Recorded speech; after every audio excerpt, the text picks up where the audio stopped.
أعوذ بالله من الشيطان الرجيم. بسم الله الرحمن الرحيم.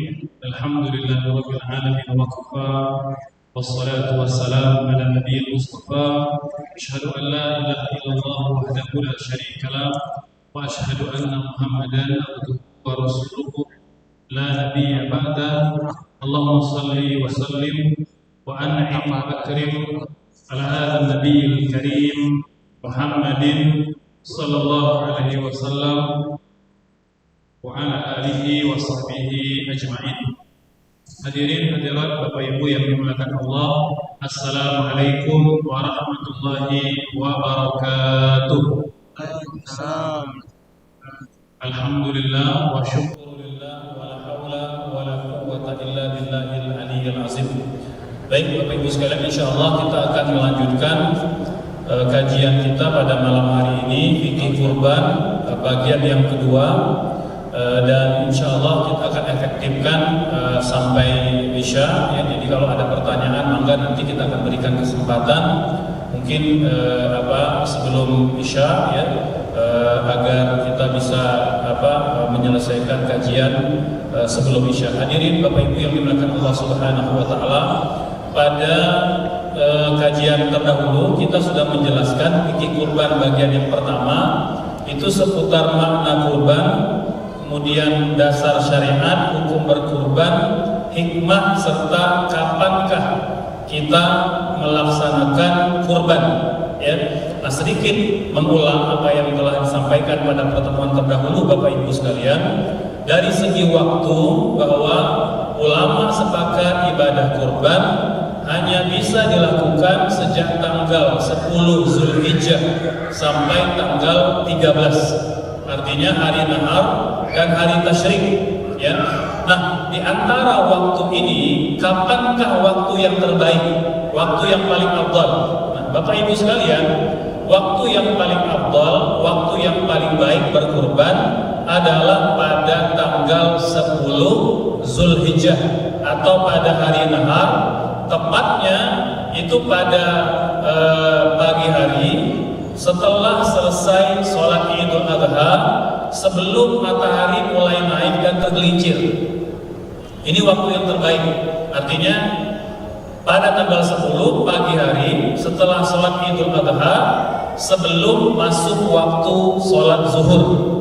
Ini waktu yang terbaik untuk menyembelih kurban ya. Nah, jika kita tidak sempat di waktu terbaik itu, maka boleh disembelih ya, mungkin ba'da zuhur atau mungkin ba'da asar atau mungkin pada hari tasyrik jika memang tidak sempat disembelih pada tanggal 10 Zulhijjah atau hari nahar ya.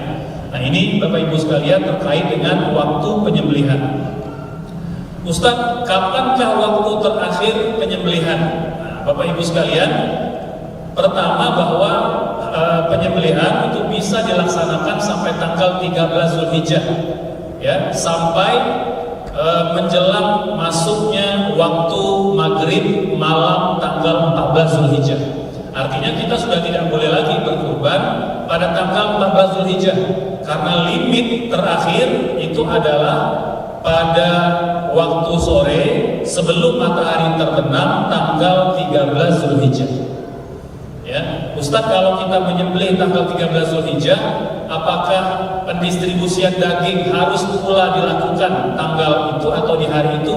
Jawabannya tidak, Bapak Ibu sekalian. Jika tidak memungkinkan didistribusikan pada tanggal 13 Zulhijjah, maka yang paling penting adalah penyembelihan terjadi tanggal 13 Zulhijjah. Adapun pendistribusian, jika memang tidak sempat karena kendala-kendala ataupun uzur tertentu, itu boleh didistribusikan setelah tanggal 13 ya. Selanjutnya Bapak Ibu sekalian, tentang jenis hewan kurban. Nah, jenis hewan kurban ini sudah ada SOP-nya, sudah ada ketentuannya dalam agama kita, seperti mana yang Allah jelaskan dalam surah Al-Hajj ayat 34. Allah berfirman, A'udzubillahi minasyaitonirrajim, wa likulli ummatin ja'alna mansakan liyadhkuru ismallahi ala ma razaqahum min bahimatil an'am. Jadi kata Allah, tiap-tiap umat itu telah ada syariat penyembelihan, ada syariat kurban. Karena kurban sudah ada sejak zaman Nabi Adam sampai Nabi Muhammad, ya. Nah, pada masa Nabi Muhammad sampai hari ini, maka berdasarkan ayat ini ulama menyimpulkan bahwa ibadah kurban itu hanya boleh dilaksanakan pada hewan ternak yang kategori al-an'am. Al-an'am, Bapak Ibu sekalian, ulama 4 madhab mengatakan pertama adalah unta, yang kedua sapi, dan yang ketiga kambing. Maka kurban tidak sah dilakukan pada selain hewan-hewan ternak yang kita sebutkan tadi. Nah, jadi kurbannya hanya pada hewan ternak, yaitu unta, sapi maupun kambing. Berikutnya Bapak Ibu sekalian, yang perlu kita ketahui pula, hewan ternak ini ada kriterianya. Ada kriteria fisik, ada kriteria umur. Kriteria fisik sebenarnya hewan yang sah dikurbankan hewan yang paling baik, hewan yang paling bagus, ya, dari segi kualitasnya, ya. Maka pilih kurban yang paling baik. Nah, adapun kriteria lain yang penting Bapak Ibu sekalian yang perlu menjadi perhatian kita, ada 4 kriteria hewan ternak yang tidak sah dikurbankan. Ini seperti mana yang Nabi jelaskan, ya, dalam hadis dari Al-Barra bin Azib, riwayat Tirmidzi dan Ibnu Hibban, juga beberapa perawi hadis yang lain. Nabi mengatakan kriteria pertama hewan ternak yang tidak sah dikurbankan adalah al-aura al-bayyinu auruha, hewan yang buta sebelah dan jelas sekali kebutaannya. Ini nggak sah dikurbankan. Ustadz, bagaimana kalau matanya juling tapi tidak buta? Maka masih boleh dikurbankan, yang penting dia tidak buta, ya. Yang kedua, kata Nabi, al-maridah al-bayyinu maruduha, ya, ternak yang sakit dan jelas sakitnya, baik sakit kulit, sakit mulut, sakit telinga dan lain-lain. Ini tidak sah dikurbankan, ya. Yang ketiga, al-arja al-bayyinu zal'uha, hewan yang pincang dan tampak jelas kepincangannya, apalagi sampai buntung, ya. Nah, ini hewan yang tidak sah dikurbankan. Yang keempat, kata Nabi, wal kasiratul lati la tungki, hewan yang terlalu kurus. Nah, jadi perhatian, ya, DKM, mudhohi boleh mencari hewan ternak kurban yang murah boleh, tapi tidak boleh yang terlalu kurus. Jadi kalau bisa, kalau budgetnya masuk, pilih yang paling bagus, yang paling berat bobotnya. Karena kan tujuannya kita ingin memberi manfaat dari daging kurban. Selanjutnya, kriteria umur. Nah, ini perlu dipahami dan diilmui benar. Jadi tidak semua hewan ternak tadi, unta, sapi atau kambing, boleh dikurbankan begitu saja. Ada kriteria umur setelah kriteria fisik. Yang pertama unta, Bapak Ibu, kambing ataupun sapi ini yang sudah masuk usia musinnah atau usia tsani. Jadi usia musinnah atau tsani ini kalau unta yang telah berumur 5 tahun. Jadi unta itu mengalami atau sampai usia musinnah kalau 5 tahun, genap 5 tahun hijri. Kalau sapi 2 tahun musinnahnya. Kambing, domba atau biri-biri, nah ini yang paling baik umur 1 tahun, boleh lebih, paling minimal 6 bulan. Kalau seandainya sulit menemukan kambing, biri-biri atau domba yang berumur 1 tahun. Nah, ini Bapak Ibu sekalian dari segi kriteria umur. Pertanyaan berikutnya, mana yang lebih afdal, kurban unta, sapi atau kambing? Kalau Pak Indra ditanya, mana yang paling afdal, kurbannya unta, sapi atau kambing? Unta. Mengapa? Karena paling besar, ya.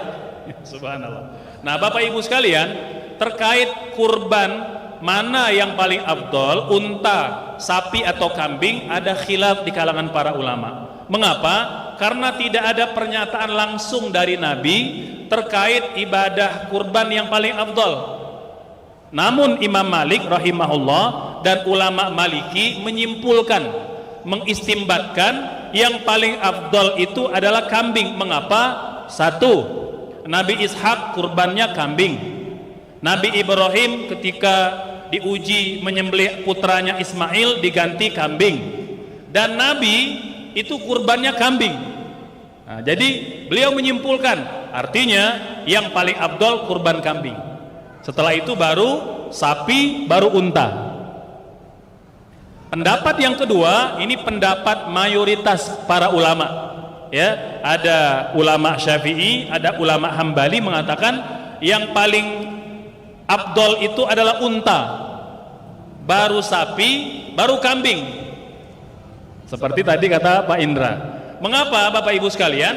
Ya, jumhur mayoritas para ulama juga tidak mendapatkan pernyataan langsung dari Nabi, tapi istimbat, kesimpulan yang mereka tarik dari mana? Dari hadis Nabi. Nabi bersabda tentang keutamaan orang yang datang paling awal pada hari Jumat ke masjid. Barang siapa yang datang paling awal, maka seolah-olah dia berkurban dengan seekor unta. Datang pada waktu yang kedua, seolah-olah berkurban dengan seekor sapi. Datang di waktu yang ketiga, seperti berkurban dengan seekor kambing. Waktu keempat dengan seekor ayam. Yang kelima dengan seekor dengan telur, sebutir telur. Subhanallah. Jadi memang tidak ada pernyataan verbal dari Nabi, tapi jumhur menyimpulkan. Nah, Nabi mengatakan yang datang paling awal dapat unta. Artinya memang unta yang paling afdal. Subhanallah. Kesimpulannya Bapak Ibu, ini masalah khilafiyah. Ya, yang mau kurban kambing silakan, yang kurban sapi juga silakan. Jadi bergantung kepada budget saja. Mana yang lebih masuk gitu dengan budget kita. Ya, nah ini Bapak Ibu sekalian terkait dengan mana yang paling afdal, dan memang dilihat dari aspek lain, ulama Maliki juga mempertimbangkan karena daging kambing lebih enak dan kurban itu kan harus dengan harta terbaik, maka menguatkan kurban itu lebih afdal kambing. Ulama jumhur, oh tidak, yang paling utama, yang paling banyak dagingnya, biar lebih banyak orang dapat manfaatnya. Berarti selain dalil tentang keutamaan sholat Jumat tadi, juga dalil lebih banyak daging yang dapat diperoleh. Begitu Bapak Ibu sekalian terkait kurban kambing atau sapi. Ya. Berikutnya, kurban apakah harus jantan atau boleh betina?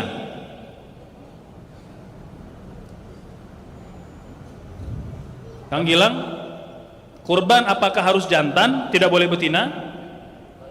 Boleh. Masya Allah. Bapak Ibu sekalian, kebanyakan masyarakat kita mengatakan tidak boleh, harus jantan. Nah, apakah benar demikian? Tidak boleh kurban dengan hewan betina, Bapak Ibu sekalian. Pertama, ulama sepakat kurban itu kategori an'am, ya, sapi, unta atau kambing. Yang kedua, soal kelamin jantan atau betina tidak ada ketentuan, bukan syarat, bukan rukun. Ya, ini seperti mana yang Nabi sabdakan dalam hadis An-Nasai tentang akikah. Dikatakan anak laki-laki akikahnya 2 ekor kambing, anak perempuan dengan 1 ekor kambing. Mau jantan betina sama saja.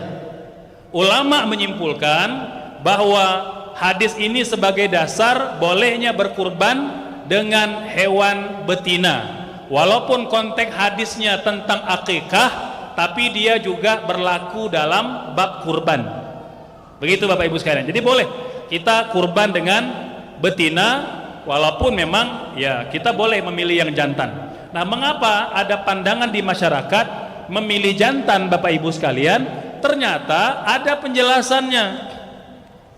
Ini diuraikan Bapak Ibu oleh Al-Imam An-Nawawi dalam Al-Majmu' Syarhul Muhadzab, ya. Beliau mengatakan bahwa wa idza jaza zalika fil aqiqah bihadza al-khabar dalla ala jawazihi fil udhiyah. Kalau hadis di atas tadi berbicara bolehnya akikah dengan kambing betina, maka boleh pula dalam bab kurban. Kemudian kata beliau, yang jantan itu karena dia lebih atyab, lebih enak ternyata Bapak Ibu sekalian.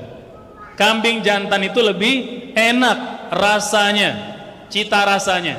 Makanya banyak orang tua kita dulu ya milih yang jantan. Yang betina bagaimana? Walahmul untha artab. Kalau yang betina ini lebih lembab dan lebih mudah dikunyah. Jadi kalau yang giginya sudah goyang-goyang, sesuai makan yang betina. Gitu ya. Kalau giginya masih kuat, nah boleh makan yang jantan. Karena memang lebih enak Bapak Ibu sekalian. Nah, karena memang dia lebih enak, umumnya kalau musim kurban yang jantan lebih mahal dibanding betina.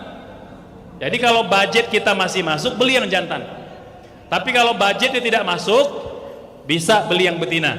Ya Bapak Ibu sekalian, jadi nggak usah stres kalau nggak ketemu yang jantan, karena yang betina juga boleh dikurbankan. Selanjutnya, kurban individu dan kolektif. Bapak Ibu sekalian, dalam hadis At-Tirmidzi dan Ibnu Majah dari sahabat Nabi yang bernama Jabir bin Abdullah, kata beliau, laki-laki di masa Nabi biasa berkurban dengan 1 ekor kambing untuk dirinya dan keluarganya. Begitu pula pada hadis Imam Muslim dikatakan Nabi itu pernah berkurban dengan 1 ekor kibas, dan beliau mengatakan, ya Allah, terimalah kurban ini dari Muhammad dan keluarga Muhammad. Sehingga ulama menyimpulkan 1 ekor kambing sudah mencukupi pahala kurban sekeluarga. Ya. Tapi kalau kita ingin menambah, pengen 2 kambing, 3 kambing, atau pengen setiap keluarga kurban 1, boleh. Itu lebih baik, lebih besar pahalanya. Itu Bapak Ibu sekalian, ya. Tetapi jangan jadi beban, merasa berdosa kalau sampai anak-anak belum ada yang kurban. Padahal itu bukan sesuatu yang wajib dalam pandangan mayoritas ulama, gitu ya. Nah, kalau kurban kolektif Bapak Ibu sekalian, ini dinyatakan dalam hadis Imam Muslim dari sahabat Jabir bin Abdullah. Hadis yang sahih, kata beliau, sahabat Nabi di Hudaibiyah menyembelih 1 ekor sapi dan unta 7 orang. Artinya patungan 7 orang menyembelih 1 ekor sapi dan unta. Ulama menyimpulkan artinya 1 ekor sapi atau unta boleh patungan 7 orang. Ustadz, saya pengen sendiri, boleh, lebih afdol. Dia borong semua pahalanya, ya. Tetapi jika memang dia ingin patungan, boleh 7 orang. Kalau unta, kalau dia sangat besar, maka dalam beberapa hadis dinyatakan boleh sampai 10 orang. Unta kalau besar itu boleh 10 orang. Walaupun umumnya baik unta maupun sapi, para sahabat biasanya patungan 7 orang. Gitu, ya.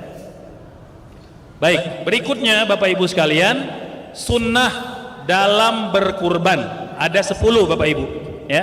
Pertama, berkurbanlah dengan hewan yang paling gemuk dan yang paling baik. Pilih yang paling besar bobotnya. Yang kedua, sunnah memilih hewan kurban yang berwarna putih kehitaman dan yang bertanduk. Mengapa? Karena biasanya dagingnya lebih baik daripada hewan-hewan ternak pada umumnya. Jadi yang 2 warna hitam putih dan yang bertanduk. Pilih yang begitu, ya. Ketiga, sunnah mengikat dan menambat hewan yang bakal disembelih pada hari H itu beberapa hari sebelum penyembelihan. Jangan baru nyampe hari itu langsung disembelih. Biasanya hewannya stres dan mabok, bisa membahayakan jagal dan orang lain. Itu yang banyak cerita, diseruduk kambing, diseruduk sapi, ditendang dan lain sebagainya. Termasuk kan kasus yang di negara jiran, itu seorang ustadz nyembelih hewannya agak besar, mungkin hewannya mabok, disembelih mental, mau niat nyembelih leher, nyembelih tangan Bapak Ibu, dibawa ke rumah sakit tak tertolong, wafat ustadznya. Maka hati-hati ya. Jadi tambat agar ternaknya tidak stres, biar lebih tenang, cooling down gitu ya ketika akan disembelih. Yang keempat, nah bagi yang berkurban Bapak Ibu sekalian, kalau bisa nyembelih sendiri.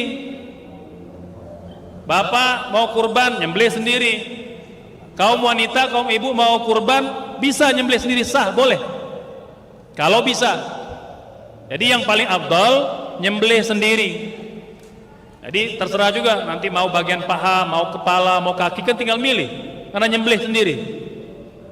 Nah, kalau tidak bisa nyembelih sendiri, mempercayakan kepada jamaah DKM, maka kita menyaksikan penyembelihannya. Dilihat Bapak Ibu, sunnah nonton, sunnah menyaksikan penyembelihan, gitu ya.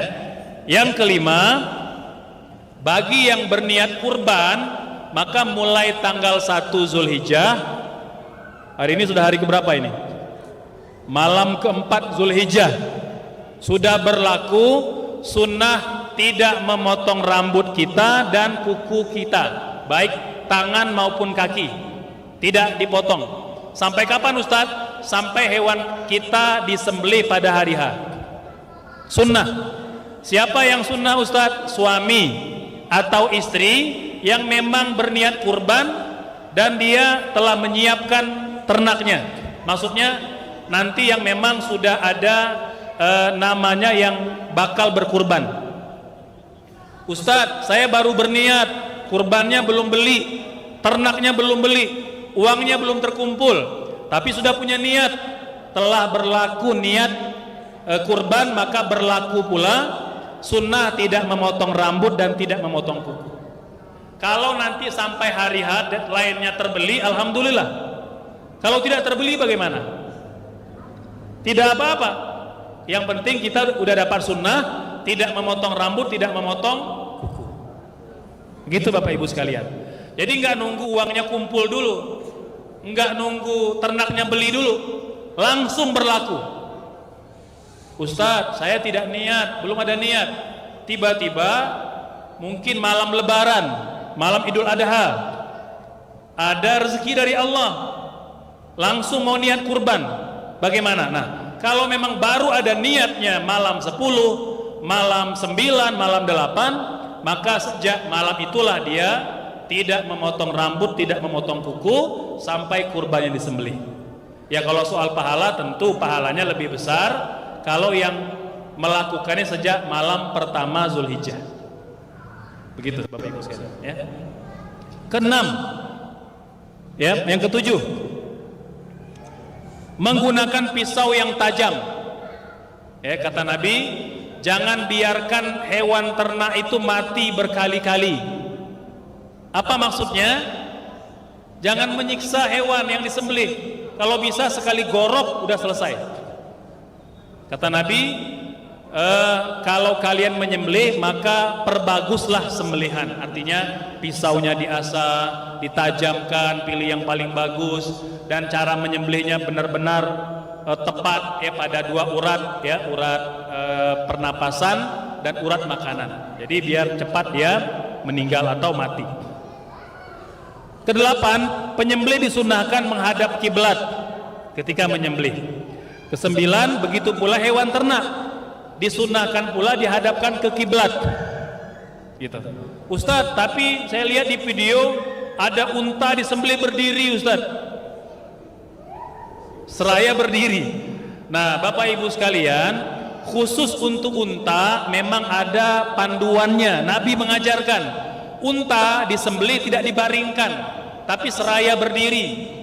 Ya, dan kaki depannya biasanya diikat atau ditekuk biar memudahkan keluar nyawanya dan keluar darahnya cepat. Dan kalau kita lihat di video atau di YouTube ada jagal nyembelih unta, langsung ditusuk bagian lehernya. Itu memang bagian vitalnya, urat napas dan makanan udah putus ya, dan kakinya udah diikat lebih dulu yang bagian depan sebelah kanan, itu akan memudahkan cepat keluarnya darah. Jadi pendarahannya lebih banyak dibanding kalau berbaring. Nah, jadi beda Bapak Ibu sekalian. Cara menyembelih kambing sapi dengan unta itu berbeda, ya. Kemudian ketika menyembelih pastikan kita membaca basmalah dan berdoa, ya.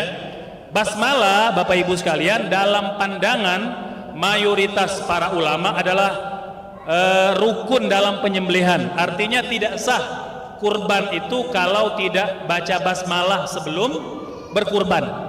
Kalau tidak baca basmalah, kurban itu jadi bangkai, haram dimakan. Ini pandangan ulama Hanafi, Hanafi, Maliki, Hambali, 3 mazhab.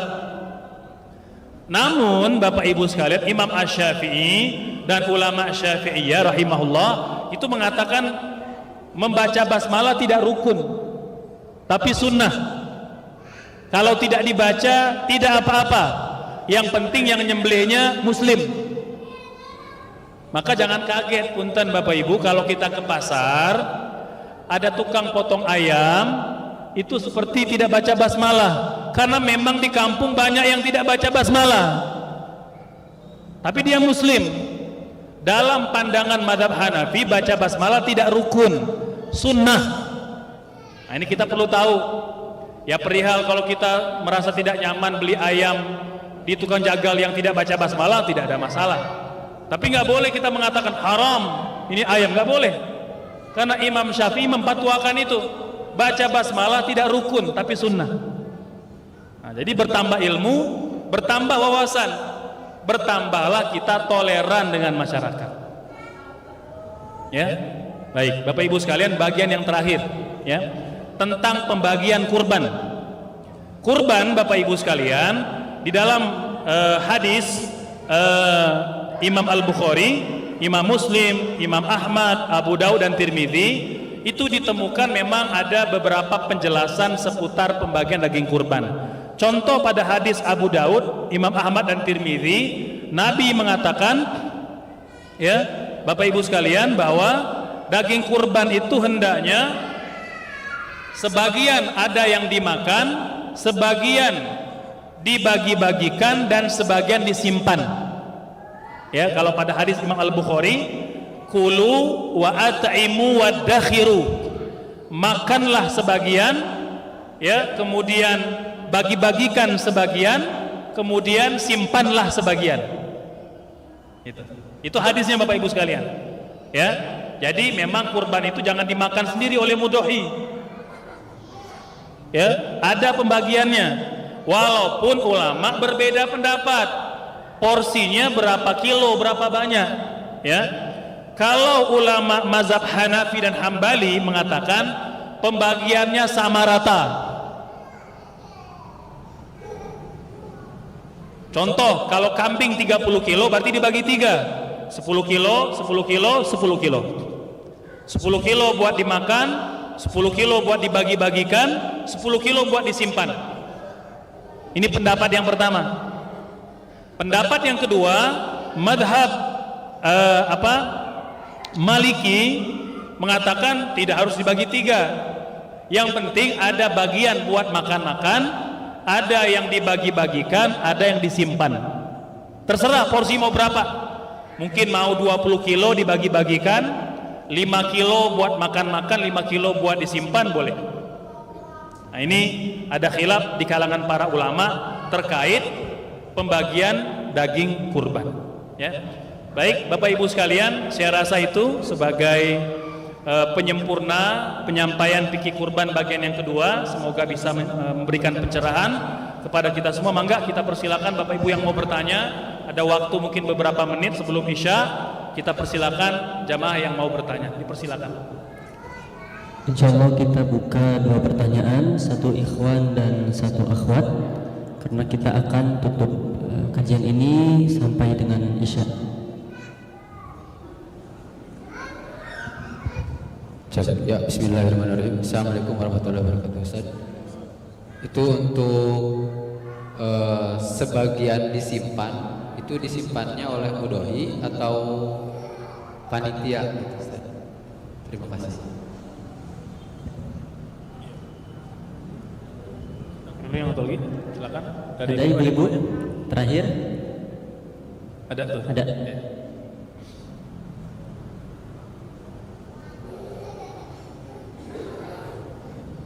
Bismillah. Assalamualaikum Ustaz. Waalaikumsalam. Begini Ustaz, kalau orang yang mempunyai hutang, dia tidak mampu membayar gitu, tapi untuk berkurban dia mampu, gimana tuh Ustaz?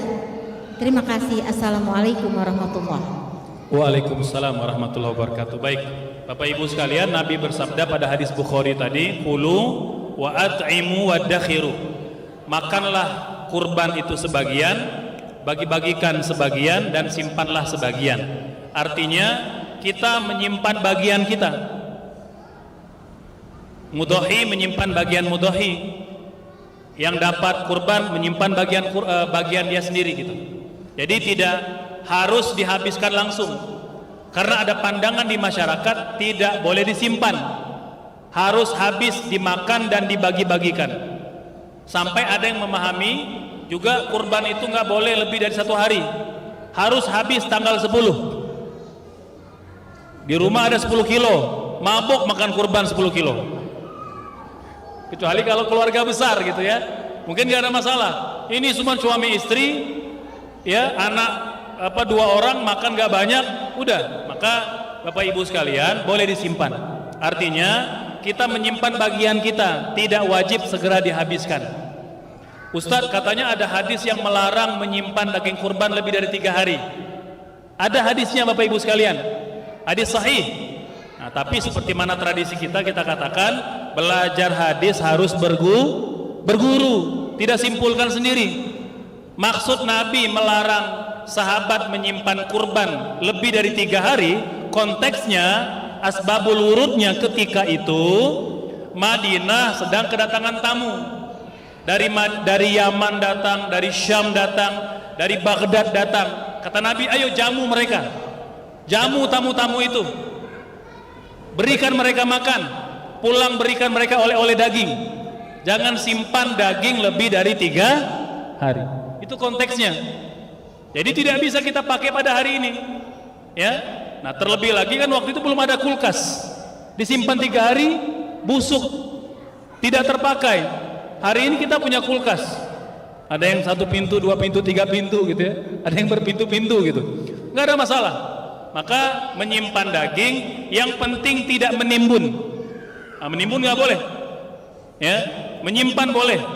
Ya Ustadz, saya mau ada kenduri atau mau ada nikahin cucu 10 hari lagi, disimpan dagingnya biar buat tamu, boleh. Niat menyimpan, bukan menimbun gitu, ya. Yang kedua, ada orang berkurban tapi nggak mau bayar hutang. Subhanallah. Nah, ini yang tidak paham Bapak Ibu sekalian, ya. Pertama, kita perlu tahu, ya, kurban itu sunnah hukumnya menurut pandangan mayoritas ulama. Kalau tidak dikerjakan tidak berdosa. Hutang tidak dibayar, apa hukumnya? Berdosa. Sepakat para ulama, tidak ada khilaf. Dalilnya kata Nabi, matlul ghaniyyi zulmun. Orang yang mampu bayar hutang tapi tunda bayar hutang, kezaliman yang berdosa. Nggak boleh, kecuali kalau hutangnya belum jatuh tempo. Contoh, hutangnya jatuh tempo nanti bulan Agustus gitu ya, maka boleh kurban dulu, karena kurban sekarang, hutang belum jatuh tempo, dan dia yakin insya Allah karena jatuh tempo bayar hutang bulan Agustus, masih ada waktu nabung lagi untuk bayar hutang, boleh begitu. Jadi kalau dia belum jatuh tempo, boleh kita dahulukan kurban. Tapi kalau hutangnya jatuh tempo, bahkan udah telat sebulan, telat 2 tahun, maka berdosa Bapak Ibu sekalian kita berkurban. Mengapa? Kata ulama, hakul adami muqaddam min hukukillah. Dalam bab hutang kita mendahulukan hak anak Adam dibanding haknya Allah. Kurban itu haknya Allah, kita beribadah. Tapi dalam konteks hutang jatuh tempo, sepakat para ulama kita mendahulukan bayar hutang dulu. Jadi kita kita doakan ya semoga yang punya piutang sabar gitu ya, dan yang sudah berhutang jatuh tempo segera bayar. Jangan sampai jasad kita ya nanti terapung-apung, terombang-ambing di akhirat, tidak diproses karena hutangnya belum dibayar. Ya Bapak Ibu sekalian, bahkan Nabi menolak menyolatkan, mendoakan orang yang meninggal masih punya hutang yang belum bayar. Jadi takutlah bimbang kita mati hutang belum terbayar, maka menjadi hisab yang berat di akhirat. Ya, semoga menjadi perhatian kita semua. Wallahu alam. Baik, Bapak Ibu sekalian, karena sudah masuk waktu Isya, alhamdulillah kita selesai menjelaskan tentang fikih kurban. Pekan depan kita sudah berhari raya ya.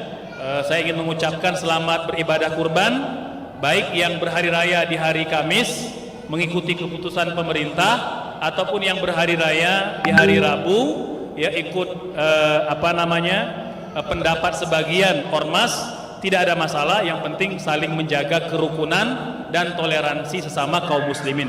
Semoga Allah menerima amal ibadah kita di bulan Zulhijjah yang mulia ini. Amin, Allahumma amin. Astaudukumullah. Wassalamualaikum warahmatullahi wabarakatuh. Waalaikumsalam.